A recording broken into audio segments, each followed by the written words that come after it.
প্রশ্ন করেন না, আমি বলতেছি। আলহামদুলিল্লাহ, হাজার হাজার প্লাস, 1000, 2000, 3000। আর প্রথম প্রথম যখন ভাইরাল হয়েছে তখন তো আনলিমিটেড। আগারগাতে কখনো এত মানুষ হয় না, লাখের উপরে মানুষ আসছে শুধুমাত্র জাকিরকে দেখার জন্য। আলহামদুলিল্লাহ, লাখের উপরে।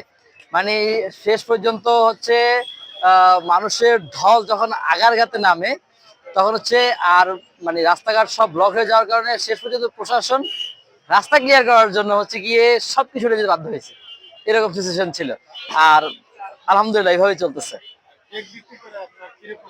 আলহামদুলিল্লাহ ভাই চলতেছে, বাট আমার লাভের পরিমাণটা একটু কম। কারণ হচ্ছে কম এটার জন্যই হয়, আমি বাজারে ভালো জিনিসটা ব্যবহার করি আমার কেকের মধ্যে, যার কারণে আমার হয়তো লাভ একটু কম হয়। যেমন আজকে আমি নতুন একটা আইটেম নিয়ে আসছি, কিটক্যাট তিরামিসু, যেটা আগারগাতে যেটা চলতেছে মিনিমাম 220 থেকে 250 টাকা। এই 220 থেকে 250 টাকা জিনিসটা আমি মাত্র 100 টাকা নিয়ে আসছি। তো এখন ওটা শেষ আজকে 10টা, মানে 100 পিস নিয়ে আসছি, 10 মিনিটের মধ্যে শেষ হয়ে গেছে। তো আমি আজকে অ্যানাউন্সমেন্ট ছাড়াই নিয়ে আসছি 10টা। তো আলহামদুলিল্লাহ শেষ। আবার আগামীকালকে নিয়ে আসবো ইনশাল্লাহ। যারা যারা ট্রাই করতে চান, বিশেষ করে বাচ্চাদের হচ্ছে গিয়ে কিটক্যাট তিরামিসুটা সব থেকে বেশি পছন্দের। তো স্ট্রবেরিটা ছিল যেদিন, কারণ এখন স্ট্রবেরি মার্কেট আউট, যার কারণে স্ট্রবেরি পাচ্ছি না। তো সেই জন্য হচ্ছে কি এখন কিটক্যাটের মধ্যে আমরা ফোকাস দিচ্ছি। আশা করি কিটক্যাটটা বাজারে খুব ভালো জমাইতে পারবো ইনশাআল্লাহ।